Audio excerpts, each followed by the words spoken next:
I want you to come and open the gate.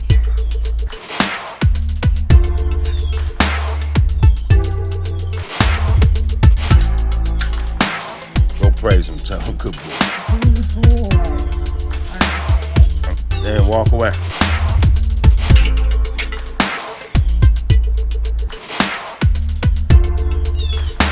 Come back, praise him, tell him good boy. Pat him on the head, good boy. Don't give a love fest. Just acknowledge the behavior. Already stay. Tell me what it was like before you started training and what made you call for dog training specifically. He was hard pulling on the leash all the time. We tried a bunch of different things. We tried the harness. We tried just being repetitive. He was chewing on everything. He's out here digging holes. He wouldn't listen. And it was just came down to we just had to do something. We were just not happy. I was having to follow him around outside or inside the house. Inside the house, I would follow him around and to make sure that he wasn't getting into anything. Like, because I just didn't know that we could get him to spot and he would stay in one place. Like, I just didn't know. So I couldn't really get any work done because he's walking around the house. And so unless I put him in the crate, do the dishes, I couldn't. He would just walk around and he would get whatever was laying around. We had all the doors to all the bedrooms closed, all the everything, all the doors closed, bathrooms, everything, because he would go in the bathroom and get in the trash. He would go in the toilet every time, daily. These things were daily. He would, go up the stairs and all that. So we had baby gates up. I put a baby gate at the kitchen to keep him in there and close the door so he couldn't walk around. And a baby gate at the stairs so he wouldn't go up. I don't have any of those gates up anymore. There's no gates. I don't have to have the leash on him anymore now either. For part of the training is to keep him on the leash, and we don't have to have the leash on him anymore. He's just so much easier now, and he's just a better dog. And how are your walks in the neighborhood? Oh, great. I mean, I took him for a 2-mile walk the other day, and Did you? We ran some. Yeah. She's lying. I'm telling you, she's lying to me. So much better. He's not chasing the squirrels. He's not going after other dogs. He will turn around and try to look and keep trotting, but look back. Yeah. But he just keeps He's staying going. with you. Yeah. Mm-hmm.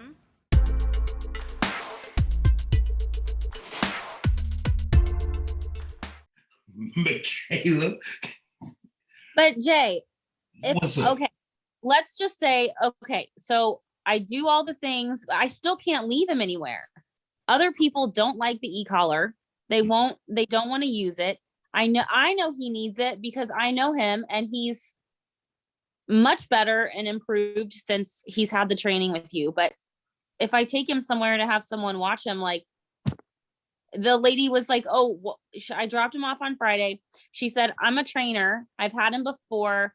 Let me try to just see if I can, work with him a little and I can work out a price. Then when I picked him up on Sunday, she was like, I can't take him anymore. I tried to do things with him and he just is not. So I don't know what kind of trainer she is. I was just using her as a pet sitter. I wasn't looking for training or anything. We already did that. But, if this person who says she's a trainer he's humping all the other dogs, he's whining when he's inside, he wants to be outside, he's whining. If he's inside and he's doing all that whining, we have to put the collar on him because I can't. You need to lay down and stay there. You've been outside, you've eaten, you're fine. We went for a walk. You can't just walk around and whine all day. What happens when you put the e-collar on him? And then he gets the buzz and or whatever it is, and he'll stop. He'll straighten up. Okay. Yes, he does straighten up, but other people don't want to use it. And she's right about him being around other dogs when he wants to hump them the whole time, and it's frustrating because she's got other dogs there. So I can totally understand that, but there's really not a lot of people that just take one dog. It's kind of like their little business. Yeah, I understand. And so let's back up just a little bit. Okay. Because in addition to the issues that you just described with him being a little horn dog, humping everything that's moving out there. Good Lord, Artie. I understand. That's your boy. Like it. He ran across 22nd, got out the gate and was gone. And then you right behind him, crossing 22nd, Artie. He almost amputated your finger. It's never going to be the same again. Yeah? Yes. What other issues are we having? The whining. Whining, constantly needing attention, or having direct interaction in some type of way, or he's whining, but he straightens up when you put the e-collar on him. Yes. So he understands. Yes. Okay. Aside from that, Yeah. I mean, he's doing well. The training that you've implemented is effective. Yes. Yeah. All right. Mm-hmm. So here's a recap.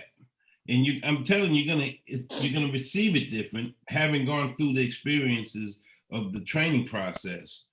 All right. But I just want you to hear it. Because when we're talking about obedience and behavioral development, we have to approach it from the perspective of a dog. Artie is never going to think or act like a fish. He's never going to think or act like a bird. He's never going to think or act like a human. Period. He's a dog. He's a pack animal, right? Dogs in their communication are dominant by their very basic nature. It's in their genes. They can't help it, right? That manifests itself in all the behaviors that you described. He's pulling your finger off because he wants to chase a squirrel. He's making a leadership decision. That's a dominant behavior. He wants attention. He wants constant interaction, or he's whining and he's crying. That's a dominant behavior. When you take him to daycare, he's humping other dogs. That's dominant behavior. But that's in his very basic nature. Humans, in our very basic nature, we're nurturing and catering. All right? That manifests itself in the same behaviors that you described. Well, we take the collar off because when it's just me and him, he's fine. He's hanging out. So we cater to him. When we're on our walk, if he's not pulling our finger off, we don't mind that you're out in front. You're just sniffing, and that's what dogs do. We're catering to him. Does that make sense so far? Yeah. All right. Yeah. So in that relationship, when you get the two personalities paired together, the dominant personality is going to override our human nurturing and catering personality. That's what, causes people to seek dog training in the first place, but they don't understand it in those terms. All right. Now, as a pack animal, if a subordinate member of the pack, Artie, sees any opportunity to step up into a higher ranking position, he's going to do it. He has to. That's a survival instinct, right? It's the leader's job in the pack to make the decisions for the pack, what direction we're going to travel, what squirrel we're going to chase, who we're going to hump, right? The leader makes all those decisions. Artie is making leadership decisions. To change the behavior, we have to switch the dynamics of the pack structure, because he's never going to think or act like a human. He doesn't have the mental capacity to use human thought processes, logic, or reasoning. He just can't do it. But because we're human, we're able to have studied and understand dog psychology, dog behavior, dog communication. So then it becomes incumbent upon us to communicate to him in a way that he can inherently understand. Dogs learn through repetition and consistency. You are in a challenge to see who's going to be the leader of the pack. And Artie, right now, is in a constant struggle for that leadership position, period. And so we have to be consistent with what we're communicating to. Any dog that's going to live in a human family needs to exhibit some specific qualities: self-restraint, impulse control, respect for boundaries, and respect for your leadership position. Does that make sense? Yes, I recognize all that. Yes. Self-restraint, impulse control, respect for boundaries, respect for your leadership position. Boundaries, now, remember they start, if you use a crate, they start at the crate. Outside of the crate, in different areas of the home where you spend time. He has what's called a spot in every area of the house where you spend time. So we don't want to leave him in his crate all day. We move him with us from room to room, but in every room that we spend time in, he has a spot. And he's working on his spot. When he's doing that, it's not that he's just sitting there like a bump on a log. He's actively working on something. Self-restraint, impulse control, boundaries, and respect for your leadership position. Boundaries extend to the door to your home. So just because you open up, your front door or your back door by the pool area there, doesn't mean he goes jumping off his spot and bolting out that door. And boundaries extend to your property line. The gate, just because you open up that gate, don't go running down the street and find your way all the way to 22nd, crossing 22nd. And he's got to respect those boundaries, but it starts by all the way back in the house being consistent, working the boundary of his spot. Anytime you're not having direct interaction with him. We can't constantly have direct interaction with him. We can't. We got kids, we got work, we got husbands, we got lives that we got to live. I don't want to lock you up in your crate all day, but you need to stay on your spot. I don't want to hear you whining when you're on your spot. That's the most irritating thing ever, right? So here's a bone, here's a toy, hang out on your spot. I'll get to you in a minute. You just said he has plenty of opportunities to go out and go potty. He has plenty of opportunities to get up and get water. You're going to provide that for him. You play with him, you take him out for walks, but in those interactions, we need to be consistently communicating to him that you're a competent, capable, firm but fair leader, and that we expect him to show self-restraint, impulse control, respect for boundaries, and respect for your leadership position. And the way we do that is by implementing leash application and handling management techniques. So when we're on our walks, we don't let him pull out in front. We're working on leash, making him stay in the heel position, right? When we come to a stop, our feet stop, his feet stop, and it gives you an automatic sit. We're constantly working at training. Now, we went all the way through leash application and got into off-leash influence. That's that e-collar. But we don't want to be dependent on the e-collar forever and ever, right? But we have to be consistent over a sustained period of time so that we condition his behavior to just exhibit those behaviors naturally, second nature to him. We don't want him to be fearful of the e-collar. So you say he'll whine and cry, but if you put the e-collar on him, he'll shut up. That means he's collar-wise, right? And what we want to do is get him out of being collar-wise and get him conditioned to respect the boundaries and respect your verbal no. That means first thing in the morning, that collar got to go on, whether we're, working with him or not. Those bracelets on your hand. Look down at those bracelets on your hand. You haven't thought about them until I just said them the whole time. It's the first time you even looked at them. You see what I'm saying? And we want the e-collar to be the same as that. So that anytime he's on his spot, he's whining and crying, right? All you're going to do is say no. He doesn't know you pressed the button, but you pressed that button and your verbal no had an effect on him. Like you got superpowers. How did you do that? Because it's the verbal no. And in that, he just learns to conduct himself appropriately. But we got to be consistent and it's got to be sustained. 12 months, 16 months, 18 months. You see what I'm saying? Until he consistently demonstrates that his behavior can be trusted to be appropriate. Then we can start phasing the e-collar out. But there's no way out of it. He's got to respect the verbal no. If we don't establish that off-leash influence, then when he's over there humping the dogs, all we're doing is saying, no, already cut it out, already stop, already start. But he doesn't respect that. It doesn't have any weight or meaning to it. So we want him to understand that even if you don't have a leash in your hand, you could press a button and say no and have influence over his behavior. So that when he's humping a dog, no, cut it out. Okay. And now we can stop that behavior. And now he's not getting kicked out of daycare and he's not overwhelming people and he's not pulling your finger off and he's not running across 20 seconds. but you got to be consistent with the implementation of the communication. You, Nurse McKenna, to nurturing and catering. You can't help it, but that is the challenge. I said that from the beginning. You're a mom. You are the epitome. You are what all moms strive to be. I wish you would have been my mom. I'd have been a whole different human being. But that's what makes it tough. Because we love our dog. We just want him to be a dog. And we want to give him those freedoms. But we got to lay a solid foundation. And okay, I start doing this tomorrow, and that's great for me and everything. But like, I can't have him with other people. Like, what am I going to do when we travel? I can't leave him with anybody. I know. Listen, you have to start implementing that training.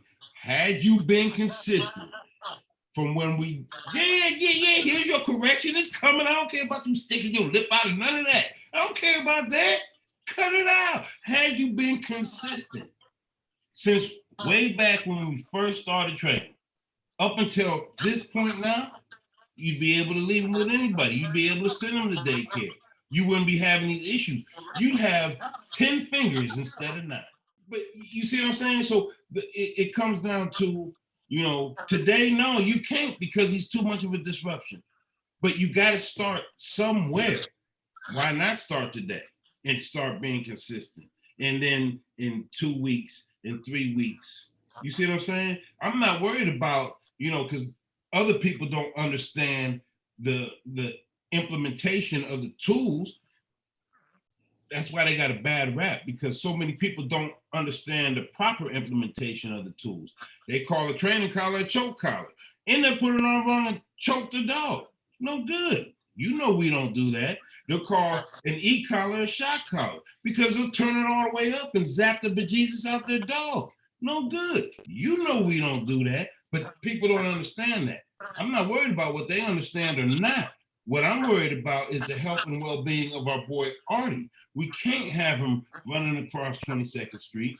We can't have him messing up we can't have him messing up your finger, right? And we can't have him being a little perv humping everything that's moving out here. Like, he's not really around other dogs unless I take him to a sitter's house. So like, how do I stop that? There you go. On your travels, when you're getting them out, you live right down the street from Vinoy, right? And people with well-behaved dogs see other people with well-behaved dogs. And that's how new associations and friendships start up. And as you're talking to people that, can handle their dogs and aren't just letting their dogs pull them down the park and into the water, hey, your dog is so well-behaved. Yeah, your dog is well-behaved too. You know what? My dog has a little bit of issue. He likes to play, but he likes to dominate. Do you mind if, we let them play a little bit? Okay, that's fine. Let him play. And as soon as he starts the, unwanted behavior, hit the button. No, he'll stop. And that's how you start training him away from dominating another dog. But you got to even begin that process. You got to get from your house 3-4 blocks down to the park. That means he can't be in a leadership position from your house to the park. You got to be in a leadership position. That's plenty of opportunities to start laying foundation for, self-restraint, impulse control, boundaries, and respect for your leadership position. That's the practical application of the training. Yeah, I know. I know. Does that make sense? Yes. I know it does. That's what I want you to do. I want you to go back to the basics and start the basics. Put them on spot. Put the leash on. E-collar on. First thing in the morning. It doesn't come off until the last thing at night. Make sure you rotate it at least 3 times a day so it's not sitting on the same spot on his neck all day long. But start implementing. He knows it, but he's been getting away with it for however long. And, Artie's the type that if he sees an opportunity, he's going to take it. He does take it. Yeah, he's got to give it a try. Maybe I can get away with it. He pretends. I know. full, and then I come over and something's chewed up, and I'm like, what? Yeah. Go back to the basics and start making them, you know, work on those qualities: self-restraint, impulse control, respect for boundaries. Start getting comfortable with handling the leash. Start getting comfortable with handling the leash and working the e-collar without having to look at it. Get your fingers used to the ergonomics of the remote. So, you know, it's associated with your verbal no. We don't want to be looking at it, fumbling with it, pressing the button. And now he's looking, that's an intelligent dog. He's gonna be looking at you like, you got your little magic wandy wand? Oh, okay, I'll be on my best behavior, right? We don't want to, you know, coming from your magic wand, we want it coming from your verbal no, if necessary, or the universe, because you've established what those boundaries are. You've established how we're going to conduct ourselves. It's called social etiquette. Yeah? Okay. Yes. Give it a shot.